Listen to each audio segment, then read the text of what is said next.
Do you want to make huge amounts of gold in Stardew Valley? Well, you need to in order to buy some of the more expensive items in the game, like the Return Scepter, the Golden Clock, and even the Warp Pillars. But earning gold efficiently can be tricky. In previous videos we've covered several ways to earn gold in Stardew Valley, and today I want to talk about one specific method in particular that can help you earn up to 1,000,000 gold every 4 days. If you watched my previous video on the best ways to make gold in Stardew Valley, you might remember that one of the methods that we used involved using bee houses. But before I dive into the details, please consider subscribing to my channel. We're a small but amazing community and any support is greatly appreciated. My goal is to reach 10,000 subscribers before the end of the year, so if you enjoy Stardew Valley content and other cozy games as well, make sure to hit that subscribe button. So, you want to make 1,000,000 gold every 4 days. This method requires planning and investment and is only feasible in the late game due to the resources needed.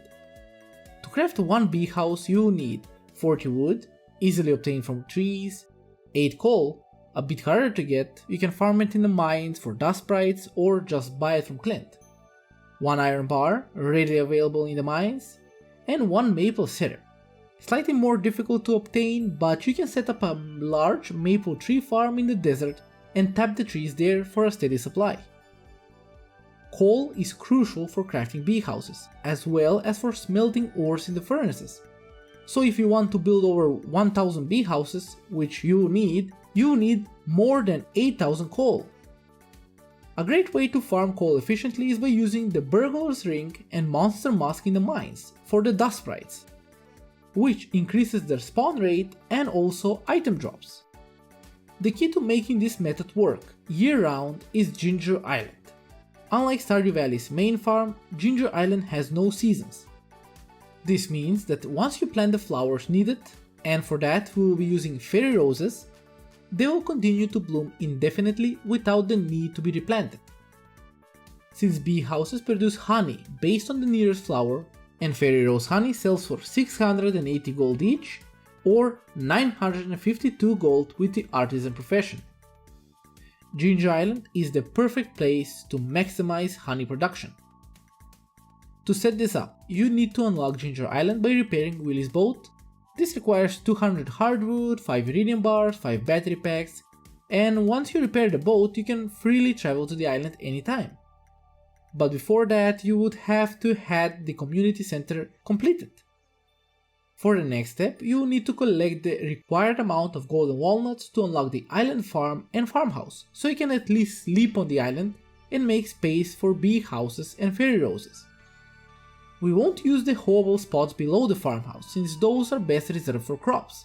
Instead, we'll utilize every other available space on the farm, and there's a lot of it.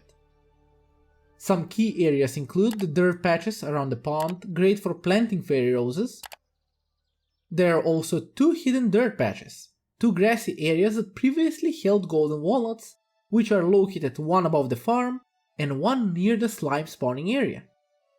And also the area below the Parrot Express, which is already hoeable. Once the fairy roses are planted, place bee houses around them to maximize coverage. You can also use garden pots as of the 1.6 update. Garden pots now influence nearby bee houses, meaning you can increase your honey production by just placing fairy roses in them. However, garden pots must be placed on grass, not sand, since that won't work. Even with careful planning, some bee houses may still produce wild honey. And to avoid this, you should use the UI info suite, which will tell you what the bee house will produce. It also shows the range of the bee house in which a flower must be planted in order for it to produce flower honey. In my setup I got around 20 plus regular wild honey from some misplaced bee hives, so it can be further optimized. There are also a few more areas that you can use, and one of those areas is found above the Golden Walnut Room, which is accessible through a glitch at the Simon Says puzzle. By just using a chair, you go out of bounds and access this little spot which can house a decent amount of bee houses. So, if you don't want to use glitches, you can bypass this spot in general. The next usable area is the grass above the shipping bin, perfect for garden pots and bee houses. And the last area is found just below the farm and above the sand, since flower pots can be placed on sand. Currently that's filled with trees, but can be cleared to place more bee houses. All in all, you have around 1,300 bee houses to work with that you can place, and for this you need an astronomical amount of resources. To reach 1 million gold every 4 days, you need around 1,200 bee houses, since each bee house produces honey every 4 days. This method provides a consistent passive income with minimal effort, while the initial investment of time and resources is significant. The long-term payoff is enormous. Imagine making over 1 million gold every 4 days without replanting crops or tending to animals. This strategy allows you to focus on other aspects of the game like decorating your farm, fishing, or just achieving perfection. It may be one of the best ways to earn gold in the game in a passive way, but I have to mention it again. The initial resource cost is really enormous. The biggest issues I would say are the coal and maple syrup. If you truly intend on doing this build, you'll need to have a lot of maple trees tapped from the start of the game so you can steadily gather them as you progress, until you unlock the community center and the boat as well, as well as Ginger Island. For coal, it's either the mines, as I mentioned, or you can just buy it from Clint.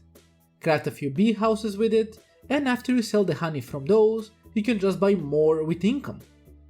In that way, you invest the gold that you had, buy more coal and getting more bee houses, and with that your income will grow, and as well your honey empire. But everyone, that's the build that I have, and I really love this one that I use always on every farm that I play on. Let me know in the comments if you've tried this method before, or if you have other great gold making strategies as well. If you found this guide helpful, don't forget to leave a like and subscribe to help me reach my goal of 10,000 subscribers. I will post a screenshot of my bee house placement on the Discord channel so anyone wanting to check it out can see it there. Thank you all for watching, and I hope to see you all in my next one, but till then, stay safe.